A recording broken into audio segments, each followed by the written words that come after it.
Our News from the Hill segment tonight. Republican leaders plan to vote on Thursday to repeal and replace Obamacare.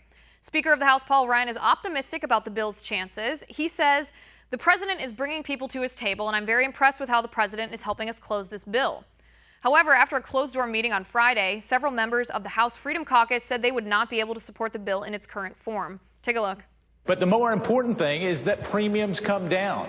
And it's our position in the House Freedom Caucus that this plan, the current plan, doesn't go far enough. And so we are working on amendments as we speak to hopefully make it better. But at this point, we've got to do better for the American people.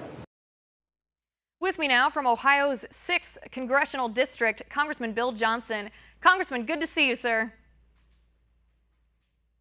Hi, Liz. Good to be with you. Nice to be talking to a fellow Buckeye. I grew up in Ohio as well. Congressman, talk to me about this vote that's supposed to happen on Thursday. Do you have 216 in the House? What's going to happen? Well, I certainly am optimistic that by that time we will have. As you mentioned in your intro remarks there, this is something that the president is fully behind. Paul Ryan is fully behind. Most of our conference has bought into this plan. It's our opportunity to stand up and honor the promise that we've made to the American people to repeal and replace this onerous health care law called the Affordable Care Act.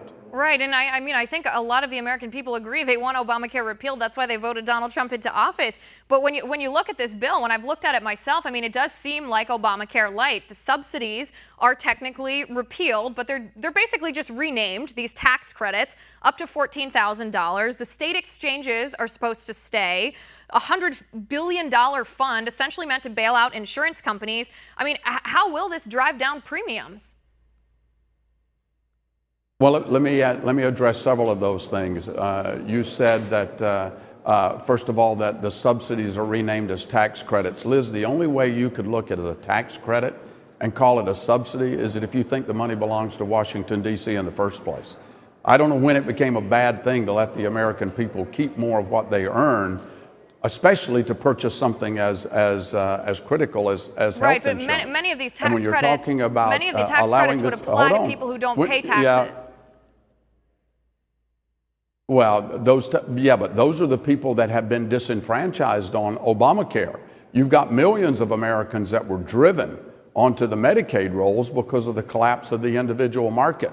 And that's exactly the reason why we're allowing the states to sustain the Medicaid expansion for 2 years until December 31st, 2019, so we can give those individual markets a time to recover, so we have a place for those able-bodied Americans on Medicaid to begin to slide off and go purchase health care that they would choose for themselves. This is all about giving the American people a choice about their own health care. Right. No, and I understand that. I appreciate that fact. But let me make sure that I'm making myself clear here. When you give up to between $2,000 and $14,000 back to an individual who hasn't paid anything into the system, that's somebody else's tax money that they're receiving then. That's essentially redistribution of wealth, which is exactly what we saw didn't work, wasn't financially sustainable under Obamacare.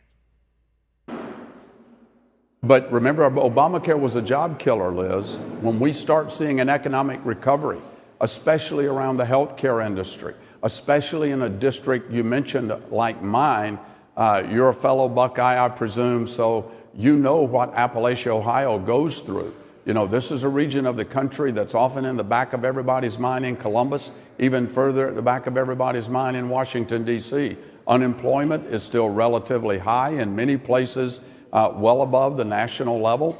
And so as we see the job-killing policies of the Affordable Care Act go away, and employers are once again allowed to hire and make their businesses grow, you're going to have those very people that you're talking about paying taxes so that they can purchase health care and health insurance on their own.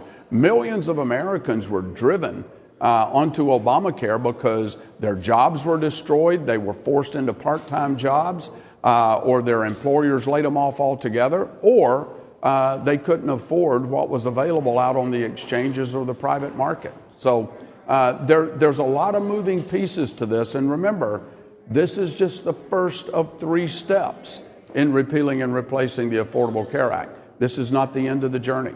Right, and I understand what you're saying, and I appreciate it. I don't understand how it will be any more financially sustainable than exactly, I mean, that's very similar rhetoric to what the Obama administration told us about Obamacare, that we needed to give a hand up to these people that needed help. We needed to, help them be covered, help them procure or secure health insurance until they could pay for it themselves. I don't see how that would be different. Congressman, why not just repeal it Big difference. Why not just, no. Why not just repeal it all at once and then replace it? Liz, that is not what the Affordable Care Act promised the American people. The Affordable Care Act mandated that the American people buy something that they did not want, and when they couldn't afford to buy something that they did not want, they were forced onto Medicaid rolls in many cases because, as you know, the Affordable Care Act took Medicaid up to 138% of the federal poverty level. So you got millions of Americans whose choices were taken away from them. I can't leave your show and let the American people believe that what we're offering is the same rhetoric as the Affordable Care Act, because that is simply not true. There's a big difference between access to affordable care and having a choice about how you provide your own health care than coverage that is neither accessible or affordable. Right. No, I agree with you on that point. One of the most egregious parts of Obamacare was the fact that the government was forcing us to buy something that we might not want, or telling us that the health insurance coverage we have wasn't acceptable under their standards. That's a good part of this bill, a part that I agree with. 11.8 million is the number actually that were funneled onto Medicaid under Obamacare. 11.8 million of the 14 million total. Right. Not a good number for the Democrats to be bragging about. Congressman, let me just leave you with this question. Why not just do a repeal, an entire repeal of Obamacare, and come up with a replacement after it's been repealed? Because you've got to give these people a landing zone. You've got to give the people that have been disenfranchised, the people that are on Medicaid, those that are able-bodied and able to go to work, you've got to give them a landing strip, Liz, so that the market has a chance to recover.